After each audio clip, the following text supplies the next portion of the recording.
علماء محققہ جو تحقیق کرتے علماء وہ یہی ارشاد فرماتے ہیں رسول کریم علیہ السلام کی وہی حدیث مبارکہ کہ جب بچے بالغ ہو جائیں ان کے نکاح کرو، کہ نکاح میری سنت ہے. جب بچے بالغ ہو جائیں تو نکاح کر دو. تو یہ جو قانون ہے پاکستان کا کہ آپ نے اس عمر تک نہیں کرنا، بچہ تو اس سے پہلے بالغ ہو چکا ہے، تو پھر کیا ہوگا؟ اب قانون کی بات کریں گے پھر میں ادھر ادھر اور بھی جاؤں گا تو پھر آپ بولیں گے ہم نہیں آپ کو جانے دیں گے.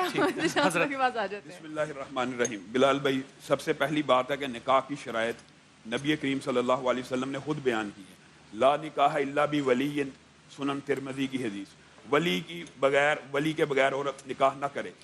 اور پھر آگے یہ شرط نکاح کی شرط ہے، پہلی شرط کے بغیر وہ. ولی کس کو کہیں گے؟ ولی کا اذن، جس عورت کے ماں باپ موجود ہیں اس کے والد اس کا ولی ہے، چچا اس کا ولی ہو سکتا ہے، بھائی اس کا ولی ہو سکتا ہے، ماموں اس کا ولی ہو سکتا ہے. قریب سے قریب رشتہ ولی ہوتا ہے. ولی ہوگا. باپ نہ ہو چچا ولی ہو جائے گا، بھائی ولی ہو جائیں گے، اس میں کوئی اعتراض کی بات نہیں ہے. یہ تو قرآن کا حکم ہے. فن کی ہن باذن اہلہن. عورتوں سے جب بھی نکاح کرو ان کے گھر والوں کی مرضی سے کرو، ان کے اہل خانہ کی، ان کی ولی کی مرضی سے کرو. اور نبی کریم صلی اللہ علیہ وسلم نے آپ نے یہ کہنا شرط ہے. آگے چلیں، سنن نبی داؤد کی حدیث ہے، کوئی عورت اگر نکاح کرتی ہے بغیر اذن موالیہا فنکاحہا باطل، اس کا نکاح باطل ہے، باطل ہے، باطل. اپنے ولی کی مرضی کے بغیر اگر کوئی نکاح کرتی ہے تو اس کا نکاح ہی نبی کریم صلی اللہ علیہ وسلم نے باطل قرار دے دیا. اس کا مطلب کہ کوئی بھی عورت اگر یہ کہے، میں آپ سے بھی اس پہ رائے چاہوں گا، اگر کوئی بھی عورت یہ چاہے کہ میں اس مرد سے شادی کرنا چاہتی ہوں اور اس کا باپ یا بھائی نہ چاہتا ہو تو یہ نہیں کر سکے گی. اب آگے اصل بات یہ ہے کہ اس کے اندر یہ جو بات آپ نے سوال کیا، میں اپنی بات تھوڑی کمپلیٹ کر دوں، آپ کو خود بخود مسئلہ حل ہو جائے گا. اب دیکھیں، سارے فقہا کے نزدیک یہ ہے کہ اگر عورت اور مرد، یعنی ایک کماری لڑکی ہے، اس کا باپ کہیں شادی کرنا چاہتا ہے، وہ بھی نہیں کر سکتا. لڑکی کہتی ہے مجھے یہ نہیں پسند، تو باپ بھی نہیں کر سکتا. زبردستی اور جبر تو نہیں ہے. اگر لڑکی کہتی ہے میں نے یہاں پہ نہیں کرنا، نکاح نہیں ہو سکتا. اور اگر باپ کہتا ہے میں نے یہاں نکاح نہیں کرنا، نکاح نہیں ہو سکتا. تو حافظ جی ساری زندگی بات سنیں نا، اگر باپ کی ہٹ درمی، تعصب اور انانیت یا کوئی اس طرح کی بات عورت عدالت میں قاضی کے سامنے ثابت کر دے کہ میرا ولی غیر مرشد ہے، مطلب کہ راہ راست پہ نہیں ہے اور مجھے بلا وجہ ٹوک رہا، میرا نکاح بلا وجہ لیٹ کر رہا ہے، تاخیر کر رہا ہے، پھر ولی کی تبادلہ بھی ہو جاتا ہے، پھر سلطان اس کا ولی ہوتا ہے. یہ بھی نبی کریم صلی اللہ علیہ وسلم نے فرمایا، پھر قاضی اس کا ولی ہوتا ہے اگر ایسے کوئی مسائل ہیں. لیکن حقیقت میں یہ جو ادارہ ہے نکاح کا، پہلی شرط ولی کی، دوسری شرط گواہوں کی، نکاح کا اعلان ہونا چاہیے، تیسری شرط حق مہر کی. ان تین شرائط میں سے اگر کوئی بھی شرط ناقص ہوگی یہ نکاح نہیں ہوگا. آپ کی بات میں نے مان لی، آپ کی بات میں نے لی. فرض کیجئے، میں مثال کے طور پہ کہہ رہا ہوں، فرض کیجئے کہ میں ایک جہاز پہ سفر کر رہا ہوں، وہ جہاز جو ہے کسی ایسے جزیرے پہ تباہ ہو گیا جہاں پہ میں اور صرف وہ ایک عورت ہے. اب میرے پاس دو آپشنز ہیں، یا تو میں برائی میں ملوث ہوں یا میں اس کے ساتھ نکاح کر لوں. اب میں جب نکاح کروں گا، نہ اس کا ولی ہے اور نہ میرے پاس گواہ ہے، تو کیا میرے پاس آپشن ہے اس سے نکاح کرنے کی؟ آپ نے تو یہ اضطرار کی حالت بیان کر دیا نا، تو یہ تو قرآن کا ویسے مسلمہ اصول ہے، فَمَنِ اضْطُرَّ غَيْرَ بَاغٍ وَلَا عَادٍ. جب انسان ایسی مشکل میں پھنس جائے کہ نہ اللہ کی نافرمانی کی نیت ہو نہ بغاوت کی نیت ہو، احکامات ساقط ہو جاتے ہیں. احکامات ساقط ہو جاتے ہیں. یہ تو وہ نکاح کریں گے، وہ نکاح کریں گے، لازمی کریں گے، کیونکہ اس کے اندر تو مرد ہی اس کا اکیلا ولی رہ گیا پوری کائنات میں. آپ نے مثال ایسی پیش کر دی اور کوئی بندہ ہی نہیں دیتا. دوسری بات یہ ہے کہ میں مفتی صاحب سے تھوڑا سا اختلاف یہ کروں گا کہ امام غزالی کا جو قول ہے وہ ان کی خاص نقطہ نظر اور فکر کے ساتھ ہے.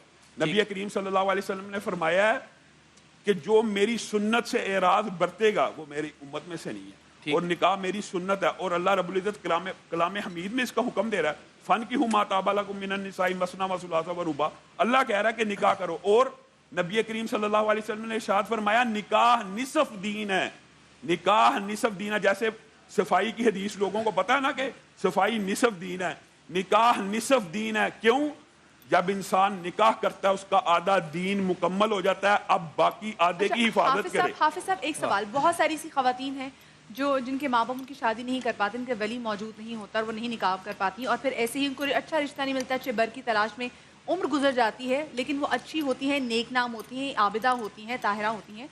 تو کیا یہ سمجھے کہ جب آگے جا کے مر جاتی ہیں، جب وفات پا جاتی ہے، کہ ہم یہ سمجھے کہ وہ دیندار نہیں تھیں، وہ آدھا دین ان کا مکمل نہیں ہوا تھا؟ نہیں، آدھا دین نکاح اصل بات یہ ہے کہ یہ نکاح جو ہوتا ہے یہ کس کے لیے ہوتا ہے؟ یہ حفاظت نظر کے لیے، حفاظت نفس کے لیے. یہ اعتراض کس نے کیا؟ اس طرح تو امام بخاری نے شادی نہیں کی، ان سے بڑا محدث دنیا میں کون پیدا ہوا ہے؟ اس کا مطلب یہ نہیں ہے معاذ اللہ جو جان بوجھ کے عمدن استطاعت رکھتے ہوئے، نکاح کی استطاعت ہے، لڑکی کے پاس رشتے موجود ہیں، اب باپ انکار کری جا رہا بلا وجہ، تو لڑکی کو اجازت ہے عدالت سے رجوع کر لے کہ میرا باپ اب ولی مرشد نہیں رہا. وہ نافرمانی کے زمرے میں نہیں آئے گا ماں باپ کی؟ اگر وہ ثابت کرے گا، اگر وہ ثابت کرے گی، اگر وہ یہ بات ثابت کرے. ایک تو پھر معاشرے میں ایک انتشار پھیل گیا نا کہ بیٹیاں باپ کے خلاف عدالتوں میں جا رئی ہیں. اصل بات تو یہی ہے اسلام میں کہ بیٹی باپ کے خلاف نہ جائے، دونوں کا کنسنسس ہونا چاہیے کسی بھی رشتے کے اوپر. اور ایک بات میں آپ کو بتاتا ہوں، علامہ انور شاہ کشمیری فقہ حنفی، ان کے فقہ حنفی کے بہت بڑے امام ہیں، انہوں نے فیض الباری جلد 5 صفحہ نمبر 15 پہ لکھا ہے امام ابو حنیفہ کا موقف، کہ میرا موقف بھی یہی ہے کہ لڑکی اور والد جب تک متفق نہ ہو نکاح نہ ہو. تو یہ تو حدیث کے مطابق ان کی فقہ میں موجود ہے. یہ اب اس کے اندر کچھ انہوں نے گنجائش کی ہوئی ہے کہ لڑکی بغیر ولی کی اجازت کے نکاح کر لے. اچھا میں آپ دونوں حضرات سے، حضرت آپ کی طرف آ رہا ہوں. اس کا مطلب یہ ہوا کہ اگر ہم یہ کہیں کہ ایک ولی کے بغیر نکاح ہو ہی نہیں سکتا، ممکن نہیں ہے جب تک کہ دونوں ایک نقطے پر نہ آئیں، آج کے دور میں یہ تقریباً ناممکن مجھے نظر آتا ہے. اور دوسرا یہ کہ فرض کیجئے کہ ایک عورت ہے، اس کا ولی ہے ہی کوئی نہیں، دوسری مثال. لیکن میں تیسری طرف آپ کی توجہ چاہتا ہوں.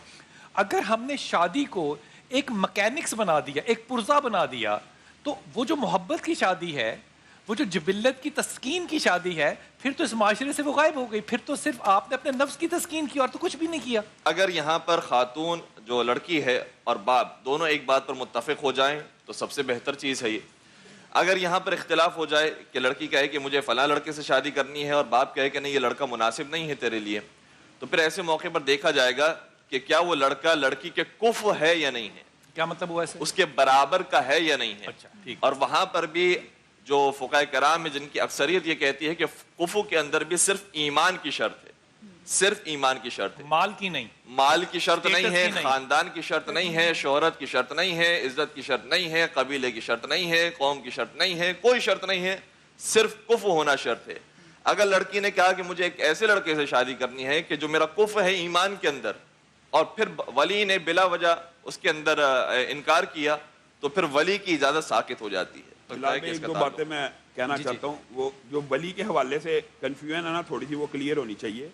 اگر جس چیز کی طرف آپ اشارہ کر رہے ہیں نا، کہ اگر یہ کھلی چھوٹ دے دی جائے کہ لڑکی اپنی مرضی سے نکاح کر لے ولی کے حکم کے بغیر، تو اس میں زیادہ بڑا فتنہ ہے بنسبت اس فتنے کے کہ ولی کا پابند ہو کے کرے. آپ خود دونوں کے اندر کمپیریزن کر لیں. اور نبی کریم صلی اللہ علیہ وسلم نے اجازت کی تفصیل بھی بیان کر دی ہے. کیا کہ کنواری لڑکی کا جو حکم اذن ہے، یعنی اجازت ہے، اس کی خاموشی یا خاموش رہ کے مسکرائے جو بھی کرے اس کی اجازت سمجھی جائے گی. جہاں تک یہ بات انہوں نے کی ہے نا کہ باقرہ اور کنواری لڑکی کا اختیار ولی سے اوپر ہے، تو اس حوالے سے اہل سنت کے موقف دو ہیں. نمبر ایک بات یہ ہے کہ جو طلاق یافتہ عورت ہے یا بیوہ ہے، اس کا حق فوق ہے ولی سے، اس کا حق زیادہ ہے، اس کا حق زیادہ ہے. ولی کی نسبت تناسب میں اتفاق وہاں پہ بھی ہونا چاہیے. اسلام میں یہ نہیں کہ والد کے ساتھ جدائی ہو جائے، بلکہ یہ والد اور وغیرہ جب تک اگر اس طرح کا معاملہ ہو جائے تو لڑکے آزاد ہو جاتے ہیں کہ اس کے پیچھے کوئی لڑکی کے پیچھے ہے نہیں، وہ زیادہ فتنہ ہے. اور اگر وہ کنواری ہے تو باپ کا حق فوق ہے تناسب کے اعتبار سے. دوسری بات میں یہ کہنا چاہتا ہوں کہ جہاں سے آپ نے بات کا آغاز کیا ہے کہ بیوی کے حقوق کیا ہیں، یا ایھا الناس اتقوا ربکم الذی خلقکم من نفس واحدہ، اللہ کہہ رہا ہے، اللہ رب العزت نے تم سب انسانوں کو ایک جان آدم سے پیدا کیا. ایک جان کا ذکر ہے، ایک جوڑے کا ذکر نہیں ہے، کیونکہ آدم ہی سے حوا پیدا ہوئی ہے. تو یہاں پہ جب اللہ تعالیٰ نے یا ایھا الناس کا ہے، اس کا مطلب کیا ہے کہ انسان ہونے کے اندر، انسان ہونے کے ناطے عورت مرد میں کوئی فرق نہیں، انسانیت کے اعتبار سے عورت مرد میں کوئی فرق نہیں. لیکن جو درجے کی فضیلت ہے وہ بھی وہ مال خرچ کرنے کی وجہ سے ہے کہ عورت کی کفالت کی ذمہ داری اللہ نے اسلام میں مرد کی لگائی ہوئی ہے. کفالت کی ذمہ داری مرد پہ ہے، تو یہی اس کا ایک درجہ اوپر ہے. ایک جملہ فرمائیے، فرض کیا ہے نکاح میں عورت کا بنیادی فرض کیا ہے؟ وہ رضامندی کا اظہار رضامندی بنیادی فرض کیا ہے؟ نبی کریم صلی اللہ علیہ وسلم نے فرمایا عورت دنیا کا سب سے بہترین متاع، والدین بھی متاع ہوتے ہیں، اولاد بھی متاع ہوتی ہے، لیکن بہترین متاع جو دنیا کے اندر عورت ہے وہ کیا ہے؟ جو عورت کے فرائض کے حوالے سے نبی کریم صلی اللہ علیہ وسلم نے فرمایا جب خاوند اسے دیکھے تو وہ اسے خوش کر دے. میں اس پہ حدیث آپ کو ہدیہ کروں گا. کیا بات ہے حضرت، آپ بھی ایک جملہ فرمائیے، پھر میں اگلے کالر پہ جاتا ہوں. فقہ جعفریہ کے مطابق جو حق زوجیت ہے وہ ادا کرنا خاتون پر ضروری ہے. اور دوسری بات یہ ہے کہ شوہر کی اجازت کے بغیر وہ گھر سے نہیں نکل سکتی. شوہر کی اجازت لے کر ہی وہ گھر سے باہر جا سکتی ہے. 2 باتیں وہ ہیں کہ جو عورت کے اوپر ذمہ داری ہے. فرائض ہے ویسے تو. حضرت اگر یہ کہیں کہ زوجیت کے حقوق جو ہیں وہ اس کے فرائض میں شامل ہے تو اس کا مطلب جو اگلا قانون آیا ہے جو ابھی پاکستان میں بھی بڑی زبردست طریقے سے لاگو ہوگا کہ میرٹل ریپ جس کا نام ہے پھر اس کی حیثیت کیا ہوگی؟ وہ کیا چیز کہ ہے؟ اگر اصطلاح کیا ہے؟ ایک شوہر بغیر اپنی بیوی کی اجازت اور رضامندی کے اس کے قریب نہیں جا سکتا، یہ قانون اس کے اوپر میں میں متوجہ اعتراض نہیں ہو کروں پایا. کہ اول تو یہ اسلامی کوئی قانون نہیں ہے، تو یہ یہ باہر سے ویسٹ سے آیا ہوا قانون ہے. یہیں پہ بات کو رکھیے گا. میں ابھی ویسٹ کے قانون پہ آتا ہوں. اگر عورت ناپسندیدگی کا اظہار کر رہی ہے خلا لے، خلا اگر نہیں لینا چاہتی تو وہ خاوند کو روک نہیں سکتی. یہ تو شریعت کا قانون ہے. میں ایک اور بات کہنا چاہتا ہوں کہ عام انسانوں کے اوپر، ہم سب کے اوپر، مخلوقات میں نبی کریم اور صحابہ کے بعد سب سے زیادہ حق کس کا ہوتا ہے؟ والدین کا. لیکن نبی کریم صلی اللہ علیہ وسلم نے فرمایا عورت کے اوپر سب سے زیادہ حق مرد کی تابعداری کا ہے. اور تابعداری معروف میں ہے. یہ نہیں کہ مرد برائی کا نعوذ باللہ یا گناہ کو حکم دے تب بھی ماننے، صرف معروف میں ہے. ہننا لباس لکم وانتم لباس لہم. یہ سب سے زیادہ حقوق و فرائض کے درمیان توازن پیدا کرنے والی آیت ہے. تم ان کے لباس ہو وہ تمہارا لباس ہے، اور تم نے ان کے گھروں کی حفاظت اس طرح کرنی ہے کہ اگر ہامن ناپسند کرتا ہے کہ فلاں شخص میرے گھر میں داخل نہ ہو، وہ داخل نہ ہونا چاہیے. فرائض میں سے ہے. پیسہ اتنا انفاق اتنا کرنا ہے، 1 مہینے کا بجٹ یہ بنانا، یہ ساری چیزیں عورت کے فرائض میں شامل. سر عبدالرحمان بات کر رہا ہوں اسکردو سے. جی عبدالرحمان صاحب آپ کو خوش آمدید. حکم فرمائیے. اچھا سر، طلاق کے حوالے سے ہے کہ سوال میرا. جی جی. میں نے اسلام آباد میں شادی کی تھی پچھلے سال، 1 سال ہو گیا ہے، اور میری مسز ادھر اسلام آباد میں ہوتی ہے اور ان کے پیرنٹس ادھر ہوتے ہیں، میرے پیرنٹس یہاں پہ ہوتے ہیں. تو میری جاب ہو گئی یہاں پہ پرماننٹ جاب، تو مجھے اسکردو آنا ہوا. تو میں چاہتا ہوں کہ میری فیملی بھی ادھر آئے، لیکن ان کے جو ابو ہے وہ بھیجنا نہیں چاہتے، وہ طلاق مانگ رہے ہیں. کیا ایسا کوئی طلاق ہو سکتا ہے؟ کہ میں تو بالکل ہی نہیں کہنا چاہتا ہوں، کیونکہ میری ایک بیٹی ہے، ابھی 1 سال بھی نہیں ہوا، سبحان اللہ. اور نہ میری فون اٹینڈ کرتی ہے، نہ مجھ سے بات کرتے ہیں، اور مسلسل اس پہ الزامات لگا رہے ہیں تاکہ طلاق دے دیں. تو میں طلاق دینے کے لیے تیار اچھی نہیں. بات کی. اس پہ حضرت فقہ جعفریہ کے مطابق تو جب تک شوہر طلاق کے سیغے جاری نہ کرے تو طلاق نہیں ہوتی. وہ خلا لے لے گی. حتیٰ خلا کے اندر بھی ضروری ہے کہ مرد طلاق کے سیغے جاری کرے، یعنی عورت اپنا مہر معاف کر دے، یا مبارات کے اندر یہ ہوتا ہے کہ حتیٰ پورا مہر اور سے زیادہ بھی دے دے، لیکن اس کے باوجود آخر میں الٹیمیٹ سیغے جو جاری کرنے ہیں وہ مرد کو کرنے ہیں. جو بیانیہ جو جاری کرنا ہے جی وہ مرد نے کرنا ہے. لیکن یہاں پہ تو جبر ہے نا. اب وہ عورت جو ہے وہ جانا نہیں چاہتی. بلال بھائی عورت تو جانا چاہ رہی ہے، وہ کہہ رہے ہیں عورت کا والد نہیں جانے دینا چاہ رہا. تو یہ تو جبر ہے، یہ تو جبر ہے. عورت کو اپنے خاوند کی یہاں پہ اطاعت کرنی چاہیے، چلی جائے، کیونکہ یہاں پہ باپ کا حکم نہیں لگے گا، شوہر کی اطاعت کرنی پڑے گی. ایسا ہی ہے. بہت اچھی بات ہوگی. اور کالر ہے ہمارے ساتھ. اچھا، اگر چاہے وہ کورٹ کے تھرو ہی، علامہ صاحب، اگر کورٹ کے تھرو ہی اگر وہ خلا ہو یا کورٹ کے تھرو ساری بات ہو، اس کے باوجود کیا صیغے پڑھنا ضروری ہے؟ جی جی بالکل، کیونکہ فقہ جعفریہ کے مطابق مرد کی زبان سے سیغوں کا جاری ہونا یہ شرعی لحاظ سے ضروری ہے، اور وہاں پر 2 گواہوں کی موجودگی بھی ضروری ہے جو عادل ہوں اور مرد ہوں. ان کی موجودگی کے اندر یہ سیغے جاری ہوں گے تب طلاق ہوگی، ورنہ پھر یہ طلاق نہیں. اچھا سامنے ہی نہ آئے. ایک بڑی آسان سی بات مجھے بتائیے گا کہ اہل تشیع کے ہاں جو ولی ہے اس کا ہونا نکاح میں لازم نہیں ہے، کیا یہ درست ہے؟ نہیں، باقرہ لڑکی کے لیے ضروری ہے. باقرہ کے لیے اگر ہے تو پھر جو پہلے سے طلاق یافتہ ہو یا اس کے لیے ضروری نہیں. حضرت آپ فرمائیے اس پہ. اصل بات یہ ہے کہ قرآن پاک میں تو دونوں کے بارے میں حکم ہے. فن کی ہوں ہننا بھی اذنی اہلی ہننا، ولی دونوں کے لیے ہے. باقرہ میں ہمارا اتفاق ہے اور طلاق یافتہ میں ہمارا یہ اختلاف ہے. ہم کہتے ہیں کہ اس میں عورت کی رائے فضیلت والی ہے، ولی کی رائے کم درجے میں، بس یہ فرق ہے. اور ایک بات میں اور ایڈ کرنا چاہتا ہوں، فقہ جعفریہ والے سنت کے اندر جو معاشرے میں بھی کافی مشہور بات ہے، وہ بھی آپ بیٹھے ہوئے ہیں تو وضاحت ہو جائے. ایک اور اہل سنت کا موقف یہ ہے، حناف ہوں چاہے جو بھی مسالک ہوں، کہ نیت طلاق کے اوپر، طلاق کی نیت کے اوپر نکاح نہیں ہو سکتا.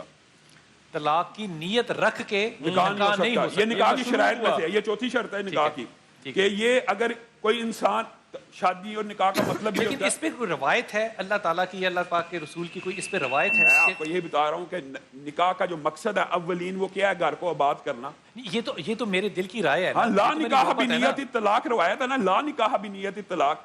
طلاق کی نیت میں نکاح ویلڈ ہی نہیں ہے. اور اس نکاح کی جو گنجائش موجود تھی لیکن اسلام حضرت میں. میرے میں دل آپ کو ایک کو بات کون بتاؤں. پہچانے گا؟ کہ میرے دل یعنی کو کہ کیسے اگر کوئی جان حلالہ سکتا ہے؟ کیا جاتا ہے تو پھر تو وہ حلالہ تو حلالے کے بارے میں تو صاف کہہ دیا حرام ہے. حلالے کے اندر تو اتنی قباحتیں موجود ہیں کہ ایک بندے نے ابھی طلاق دیا, اب وہ تو ابھی شاید موضوع ابھی چل نہیں رہا, لیکن ابھی طلاق دیا, ابھی عورت عدت میں ہے, عدت کے اندر ہی اس کا نکاح کر دیا جاتا ہے, اسی نکاح کی دوبارہ طلاق کر دیا یہ تو جاتا ہے. انتہائی ناجائز. ایک کالر ساتھ ہے. السلام علیکم جی. وعلیکم السلام. کیا کون بات کر رہے ہیں بھائی اور کیا سوال؟ جی میں بشارت بات کر رہا ہوں ریاڑی سے. جناب علی حکم فرمائیے بہاڑی سے. سر بات یہ ہے کہ ہماری سسٹر ہے میری, ٹھیک ہے, اس کی ہم نے شادی کی ہے پکارا میں, ٹھیک ہے. ہیلو جی جی بالکل ٹھیک ہے, حکم فرمائیے. سر بات یہ ہے کہ اس کی بیٹی ہوئی تھی, ٹھیک ہے, وہ آنکھوں سے اندھی ہے, ٹھیک ہے, 1.5 سال ہو گیا اس بیٹی کو ہوئے. اچھا اب جو ہے نا اس کے سسرال والے جو ہے وہ کہہ رہے ہیں جی اب اس کی طلاق دیں گے کیونکہ اس کی بیٹی جو ہے آنکھوں سے اندھی ہے, تو شاید ہو سکتا ہے اس کے بعد بھی جو بچے ہوں وہ بھی اندھے ہوں اسی طرح. اچھا چلیں مان لیا سسرال والے ٹھیک ہیں, ان کے پاس یہ کیا گارنٹی ہے کہ یہ جو بچی جینیٹیکلی بلائنڈ ہے, اندھی ہے پیدائشی طور پہ, یہ قصور باپ کا نہیں ہے؟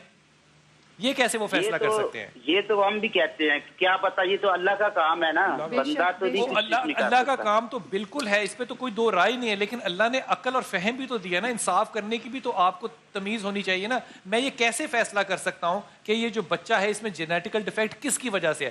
باپ اس میں ڈومیننٹ ہے, ڈومیننٹ سے مطلب ہے بھاری ہے, اس کا زیادہ رول ہے. جو بیٹی اور بیٹا ہے اس کی جو پیدائش ہے وہ بھی باپ کے ذمہ ہے کہ بیٹی ہوگی کہ بیٹا ہوگا, اس پہ بھی عورت کا کوئی ہاتھ نہیں ہے.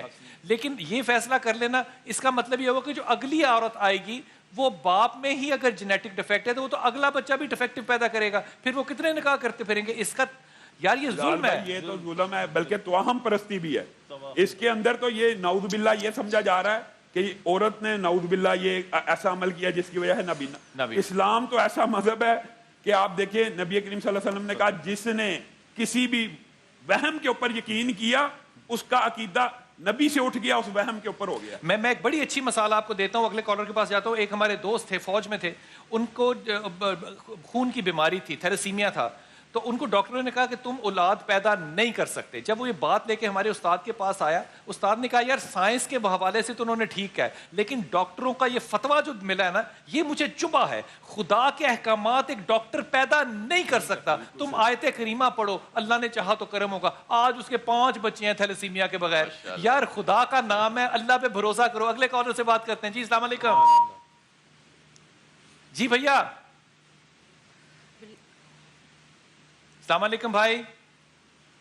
کال ڈراپ. اوکے بلال جی ایک بات میں ابھی مفتی صاحب سے اہل سنت کی بات کرتی ہوں. ایک آپ نے کہا نا نیت نکاح اگر نہ ہو, نیت طلاق ہو, ایسی بہت سی شادیاں ہمارے اس معاشرے کے اندر موجود ہیں جو دشمنی کی بنیاد پر, ضد کی بنیاد پر, کینے کی بنیاد پر نیت پہ کی جاتی ہیں, وہ حرام ہے. نہیں, ایسے دل میں رکھ کے نکاح جو پڑے جاتے ہیں اور پھر ساری زندگی یہ رشتے چلتے رہتے ہیں ان رشتوں کے اندر. اگر تو آباد کرنے کی نیت ہے وہ تو جائز ہے. اگر نیت طلاق کی ہے پہلے سے ہی, نکاح ابھی نکاح کیا نہیں اور نیت ہے میں اس کو طلاق دے دوں گا, یہ نکاح ہی واقع صاحب یہاں تو ایسے بھی نکاح ہوتے ہیں جو دشمنی کی بنیاد پر ہوتے ہیں. بنیاد پہ ہوتے ہیں. میں وہ کہ بات جی ہم فلانے کی لڑکی لائیں گے اور اس کو ہم ظلم و ستم کا شکار کریں گے, ایسے بھی ہوتے ہیں. اور یہ ہم آج جب ہم نکاح کی بات کرتے ہیں, میں تینوں حضرات سے بات پوچھ رہا ہوں, جب ہم نکاح کی بات کرتے ہیں تو ہم سنت اور شرع کو لے کر آتے ہیں.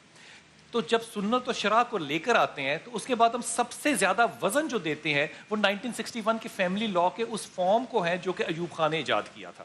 پھر اس کی حیثیت کیا ہوگی؟ میں تو سمپل سوال یہ کرتا ہوں, آپ کے سوال کے اوپر سوال یہ کرتا ہوں کہ جب جو غیر شرعی سیکشن, مجھے تو لگتا یہ ہے, سوری ٹو سے, کہ لگتا ہے کہ جیسے دوسرے دن صبح فرض تھا وہ نکاح نامہ پیش کر دینا. 1961 آپ کمندے ڈال رہے ہیں چاند پر, اور 61 کے لاز کو کیا لیجسلیشن اس کے اوپر نہیں ہو سکتی؟ بالکل ہو سکتی ہے. تو لیجسلیشن ہم یہ کم سے کم یہاں ایک قرارداد تو پاس کریں تینوں مسالک کے لوگ کم از کم, کہ بھائی جو آپ نے نکاح نامے کے اندر غلط شکیں ڈالی ہوئی ہیں ان کو شرع کے مطابق کریں. مثلا کیا غلط شرع کیا ہے؟ آپ, میں نکاح نامہ نکال کر کے آپ کو دکھا سکتا ہوں, اس میں یہ ہے کہ جی کیا عورت کو حق تفویض کر دیا گیا ہے؟ کیا مطلب؟ یہ طلاق کا, عورت کو حق, ٹھیک ہے, ہم احناف کے نزدیک حق یہ طلاق تفویض ہوتی ہے, لیکن منع ہے, حق دیا گیا ہے, منع ہے اس کو عورت کو حق نہ دیا جائے. مطلب یہ نہیں ہو سکتا, کیا یہ نہیں ہو سکتا کہ آدمی اپنے اس حق کو عورت کو سرنڈر کر دے؟ دے کہ میں نے اپنا حق تمہیں دیا. اصل میں شریعت میں اس کا حق عورت کا موجود ہے کہ اضافی حق کیا دیا جا رہا ہے شریعت میں. جب خلا کا ہے یہ تو ایک already خلا کا ہے, اس کے خلا کا بعد حق موجود ہے. نہیں, فقہ جعفریہ کے مطابق یہ ہے کہ جس شرط کے اوپر معاملہ ہوا ہے, چونکہ نکاح معاملات کے باب میں سے ایک باب ہے, جی, لہٰذا معاملہ جس شرط کے ساتھ ہوا ہے اس شرط کی رعایت کرنا ضروری ہے. چنانچہ اگر لڑکی نے یہ شرط رکھی ہے کہ میرے پاس بھی طلاق کا حق ہو اور مرد کے پاس بھی ہو, تو اسی شرط کے اوپر طلاق, اسی شرط کے اوپر نکاح ہوگا. اور جب لڑکی چاہے گی, اگر ایسا حق دیا ہے کہ جب لڑکی چاہے گی تو جب لڑکی چاہے گی طلاق دے سکتی ہے, یا ایسا کہا ہے کہ نہیں جب لڑکا جاب لیس ہو جائے گا مثال کے طور پر اس وقت لڑکی طلاق دے سکتی ہے, تو اس شرط کے ساتھ وہ طلاق دینا چاہے تو دے میں کالر سے بات کروں گا, لیکن سوال چھوڑ کے ایک جاؤں سوال گا. صرف پوچھنا چاہتا ہوں. ابھی انہوں نے تھوڑی دیر پہلے کہا کہ خلا بھی لڑکی کا نہیں ہوتا جب تک مرد, ان کی فقہ میں جب تک مرد وہ الفاظ ادا نہ کرے. اب ان کا بیانیہ اس پچھلے بیانیے سے مختلف ہے. کوئی مختلف نہیں ہے, کیونکہ خلا کے اندر اس نے شرط نہیں رکھی ہے اور اس معاملے کے اندر شرط رکھی ہے. اگر شرط رکھی گئی ہے تو شرط کے مطابق عمل ہوگا, اگر شرط نہیں رکھی گئی تو اگر عورت یہ شرط رکھ دے جو کہ شرع کے خلاف ہو, مثال کے طور پہ وہ یہ شرط رکھ دے ویسے بھی یہ شادی نہیں کرو گے, نبی تو کیا پھر نکاح ٹھیک ہے, جائز ہے؟ جی بالکل جائز ہے.